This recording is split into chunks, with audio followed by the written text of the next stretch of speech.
Hello, and welcome to the Counselor tutorial on utilizing the University Alliance feature set. Now, the title of this is University Alliance. However, these features can be utilized by any clinic that works with students. The idea here in this tutorial is we're going to review the various security features that can be put in place, different ways that you can assist in the training process with students, or giving them access to certain information or not, as well as just general ideas of things you can utilize within the system. So we'll start here by talking about the security settings. We'll do so by clicking on Administration in the top menu bar and then selecting User List. For each student, you want to make sure they have their own profile. This enables you to set their own security settings and track any work that they have. Of course, if they are involved in any patient encounters, this will also enable them to be co-signers on any reports. All right, so we'll go ahead and we will edit Emma's profile here. Then we'll note that first off, you want to make sure the provider type is set as student clinician. That will automatically put certain behind the scenes controls in place so counselor knows this is in fact a student. Okay, you can use a different title if you wish, however you wish to phrase that, but just make sure the provider type is student. Okay, let's jump to the security settings next. Like with anyone on staff, you have the ability to control what they can see and do. So you would look through this and obviously be fairly protective of many of these, right? But you can decide what that student needs access to and assign the security levels accordingly. All right. There's also the ability here in the schedule option to restrict, and this once again is for everyone, but particularly for students, that they can only view their own schedule. So maybe something you want to consider, whether they can only see their own schedule or if they can see the schedule clinic-wide. Okay, now let's look at the advanced settings. There's also some areas here that help with overall training process for students. So for example here, there's an option to hide templates. This means that the student would not be able to see the predefined templates. This is going to be in the Counselor Insight feature when they are creating their case history. This will also be in the history, the results, the recommendation sections. All those preset phrases, tables, all that's in place would become invisible to them. So they would then be forced to write a report from scratch. So this may be up to you as to how you prefer to use that, whether it's something where you have them start writing from scratch right away and then you give them access to the templates, or vice versa. Whatever you prefer. But this can be changed on, of course, a student by student basis on the fly. As soon as you were to say to reactivate this or to deactivate this and click save, as soon as the student refreshed their screen, they would then either have access to templates or not have access to templates. You can also limit their visit access, meaning they can only see and view and modify patient records for which they created, right? So ones they were on a clinician of record on that visit. Okay. I should mention while we're looking at profiles here that as a supervisor, you also want to make sure that your profile is set up appropriate. This once again will give you specific access to certain features. So if I look here in Dr. Henry's schedule, we can see that Dr. Henry is set up as a supervisor. Okay, so if you are in a private practice, ENT setting, school setting, and you've been set as audiologist, that's perfectly fine. But when working with students and utilizing these features, you want to make sure you switch your status to supervisor, or provider type, I'm sorry, to supervisor. Okay, that's just a bit behind the scenes control for counselor. I should mention, by the way, with all of these features regarding the University Alliance, we have a very simple process that the counselor support team can perform to add these features to your account. So if you log into counselor and you do not see the university option here in the top menu bar and you would like to use these features, please reach out to our support team, call us, email us, live chat us. It takes us a few moments and we can activate these features for your clinic. There's absolutely no charge. They can be activated or removed as needed. Okay, now in addition, some kind of general high-level security controls is that Counselor also has the ability to put in IP address filtering. What that basically means is that on a user-by-user level, you can decide whether they have access to Counselor from anywhere, or if the IP address filter is in place, then individual users would only have access to Counselor, meaning they'd only be able to log into Counselor when they're in the office, for example, or in the clinic, I should say, because you can provide the IP address range for your clinic, and Counselor can put that in place. So if, say, for example, that was implemented for a student and they try to log in from home, they would not be able to access Counselor. So it gives you a fairly significant control on who can access your account. And once again, that is actually, that feature in particular is available for every user, so you can implement that. But in particular for students, it tends to be fairly important. Okay, so let's look very briefly at a visit in Counselor here. So I'm going to go ahead and jump over to a student profile. Let's say the student wants to create a new visit for a patient. So I'm going to go ahead and just bring up a test patient here. Let's say Carol Tulip. Now, by the way, the process for creating visits, creating new patients is all involved in, is shown in other tutorials, so we won't go through that today. But the idea here is just to show you some of the features that are in place.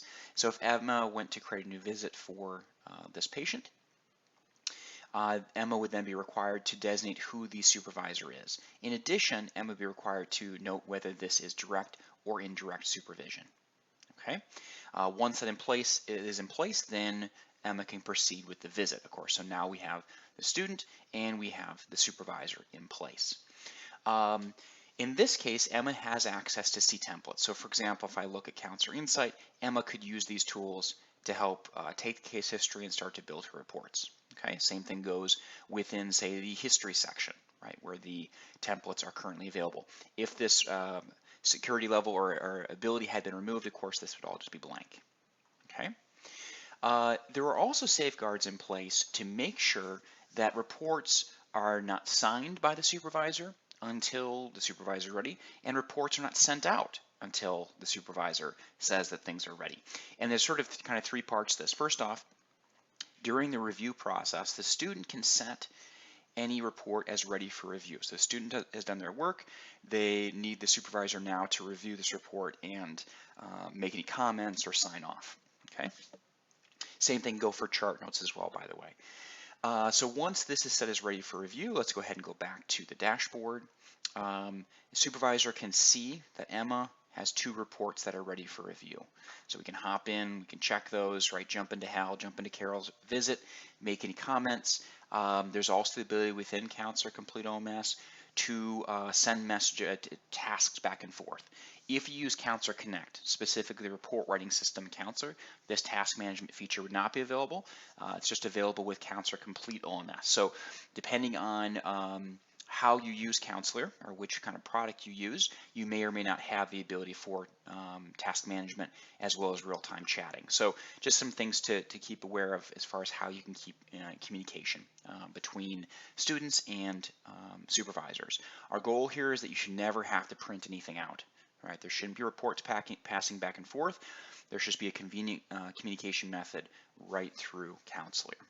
Okay, so once again, the supervisor can review the reports, make comments. There are features within the text editors that can assist with that. So for example here, let me go ahead and just add a few things. There is the ability, for example, you could highlight some text, or you could color code the text just to kind of draw things out and make it more obvious. Okay, so we'll just put that in blue or yellow, I'm sorry. Now we can highlight.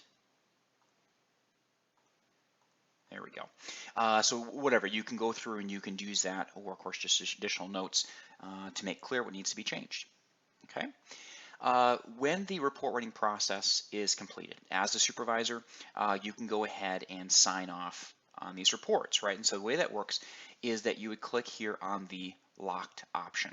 What this means is that it's going to lock the report, so it kind of finalizes it, meaning that a student can no longer edit this report. Okay. Now, because I'm logged in as Emma, I cannot lock the report. Right, so it doesn't give Emma that access. But if I go in as a supervisor into the same visit, let's bring open our visits here, and looking at Carol, we can now, because I'm logged in as myself here, I can lock this visit. Okay, now the record is locked. So if Emma, let's say, tries to look at this visit,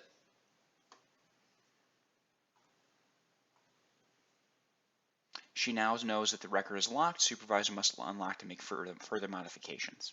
Okay, so from the provider side, from the supervisor side of things, what this is doing is twofold. One is that your signature is not being added to a report until it's locked. So there's no risk that a student can inadvertently essentially complete a report and potentially even send it out with your signature on it prior to your final stamp of approval. Okay. The second thing is that this process, it can optionally be stopped to basically say, hey, reports cannot be sent out via fax or email until this visit record is locked. So once again, it restricts the ability for your signature to be added to a report and restricts the ability of the report to be sent out. So in that case, you wouldn't have a report that wasn't signed, for example, being sent out. So there are a series of safeguards in place to make sure that whatever is finalized, whatever is sent out, has the blessing of the supervisor. Okay, so that covers some of the basic features of the security and how the student and the supervisor would interact in Counselor regarding particularly patient visits. Now there are other features within Counselor that also can be of benefit. So first off, Counselor has the ability for time tracking. So this gives the student the ability to go in and of course log their hours. Once again, because Counselor is a cloud-based system, they can be doing this from anywhere. They can log their hours, they can view their hours over time here, so let's just make something up here. Let's say this is for today. Contact time was 30 minutes, and maybe the paperwork time was 15. We can note whether these are CCC supervised hours, and then what type of hours are in the breakdown. So this would obviously be something that would be specific for your clinic, if you're on the university side of things. If you're working with students in private practice or ENT, this may be something that students are using with the university, and so they're logging hours. They would have to log back in the university in that case, typically to log in their hours. So there may be instances where the student has two Counselor accounts, one for the clinic in which they're working, an externship site, as well as the university clinic where they're logging their hours. And of course, we can make notes here as well. Okay, so now that Emma has that note in place, let's go ahead and add another one here just to have two in place. And of course, these hours can be logged across the semester, of course, so, or across their whole career, I should say, a whole collegiate career. So, all right, let's put this in here as well. There we go. Okay, so now we can see some totals of hours here. We also can bring open a summary report. To view this, we can pick a start and end date and bring open the PDF as well. Okay, so this is going to break down a table showing all of the hours for Emma over that specific date range, and then it breaks down those hours as well. Okay, so a fairly comprehensive way to see the real-time totals on these hours. And then, of course, as a supervisor, we could bring that up as well, right? So we could look into time tracking as well. So we could look at Emma's hours specifically and see how she's doing to date. All right. There's additional features within the University Alliance feature set regarding an audiometer simulator. Counselor, we have a separate tutorial video specifically for the audiometer simulator, so I encourage you to check that as well. But basically, the audiometer simulator is built in. You can create assignments for specific students. You can monitor their progress. You can see, when they completed the assignments, and you can see actually, the results they got to and how they got there. So you can track the actual steps they took to get to a specific threshold, including their masking levels for each presentation. So a pretty flexible feature for being able to do kind of remote testing or practicing within the audiometer simulator. If you have any questions about any of these areas regarding working with students within Counselor, because as I mentioned, there's a variety of scenarios where working with students is a wonderful opportunity. We're happy to talk with you about those directly, answer any questions that you may have, and help out in any way. So thank you very much for joining us for the Counselor tutorial on utilizing the University Alliance feature set.